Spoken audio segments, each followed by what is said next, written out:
la question de l'amélioration de la gouvernance, depuis notre prise de fonction, nous avons initié des réformes cruciales pour renforcer la gouvernance au sein de notre fédération. 2 audits ont été commandités et effectués par la FBF et la FIFA. Nous avons organisé des sessions de formation de présidents, de secrétaires généraux et de responsables financiers de ligues et clubs en gestion administrative et financière à Bobo-Dioulasso et à Ouagadougou. Nous avons réorganisé les procédures administratives et financières à la FBF pour plus d'efficacité dans l'action et la transparence dans la gestion. Désormais, les paiements des subventions se font sur la base de contrats du mois signé entre la FBF et les clubs bénéficiaires. Le contrat vient d'être signé, la deuxième tranche de la subvention sera bientôt payée. Le renforcement des capacités des acteurs burkinabés reste l'une de nos priorités majeures.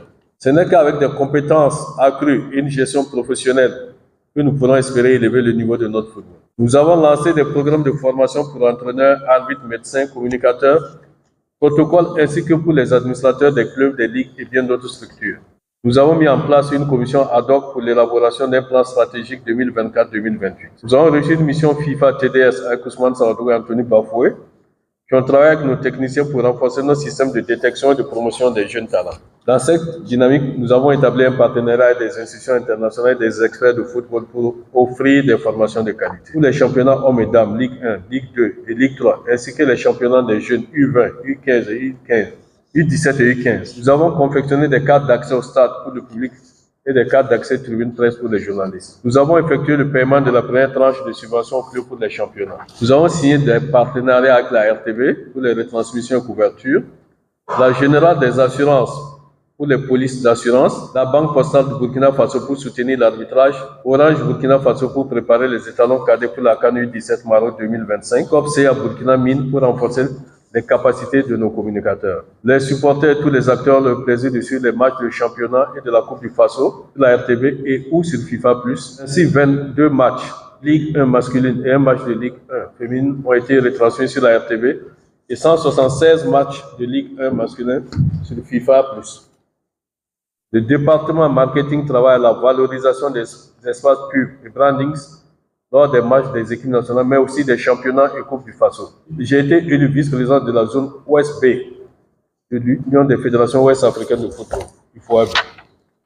Sur le plan médical, il y aura désormais une couverture sanitaire sur chaque match de championnat national assuré par un médecin. Nous avons déjà commencé avec la Ligue 2 masculine et nous allons l'étendre progressivement à tous les matchs organisés par la FBF. Nous avons négocié une assurance individuelle accident pour les joueurs et les arbitres. En plus de la formule qui consistait à se soigner avant de se faire rembourser, nous avons obtenu de notre partenaire une autre formule facilitant la prise en charge. En cas de blessure, en effet, le joueur ou l'arbitre pourra se rendre directement dans une structure sanitaire identifiée par notre assureur. Le renforcement et l'entretien des infrastructures. Les infrastructures sont un pilier essentiel du développement du football. À cet égard, nous avons entrepris un audit des stades et installations sportives dédiées au football à travers le pays. Et en entendant, nous avons décidé de délocaliser la construction du siège de la Fédération burkinabé de football. Nous avons reçu 2 missions FIFA pour le suivi du processus de délocalisation de la construction du siège de la FBF et la rénovation du bâtiment de la DTN, suivant un plan intégré d'aménagement du domaine de la FBF qui s'étend sur 29 hectares et les travaux ont démarré. Nous demeurons convaincus que des stades modernes, bien entretenus et équipés de manière adéquate, sont des éléments essentiels pour la pratique de notre sport et pour l'accueil des compétitions internationales. Nous participons à la recherche de solutions sur le problème foncier de la Ligue régionale du Nord. La mobilisation et la bonne gestion des ressources financières. La gestion financière reste un défi majeur pour toute organisation. Nous avons redoublé d'efforts pour diversifier nos sources de financement en cherchant à multiplier les partenaires avec les entreprises privées, les sponsors et les institutions publiques sur les compétitions nationales et internationales. L'administration étant une continuité, les ressources substantielles que nous avons pu mobiliser nous ont permis de payer les prix des championnats et coupes du Faso de la saison 2023-2024 et d'appuyer certaines dettes. Nous avons mis en place une commission d'acquisition des marchés et avons élaboré un manuel de procédure. En perspective pour l'année 2025, des travaux d'électrification de terrain seront lancés incessamment. Plan stratégique 2024-2028 élaboré par la commission ad hoc sera adopté en fin avril prochain. Nos équipes participeront aux compétitions sous-régionales, continentales et internationales, FOAB, CAN, Coupe du Monde, etc. Des signatures de partenariat vont se poursuivre avec la LONAF la CNSS, l'ONEA, le Fonds national pour la promotion des sports et loisirs, l'ONACER et entre autres.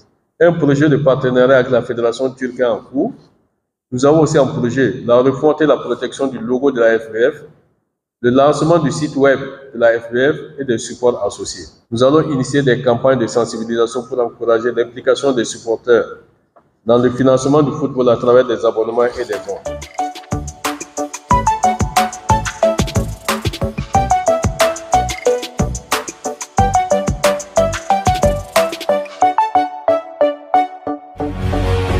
Faso 7, une autre facette de l'information au Burkina Faso.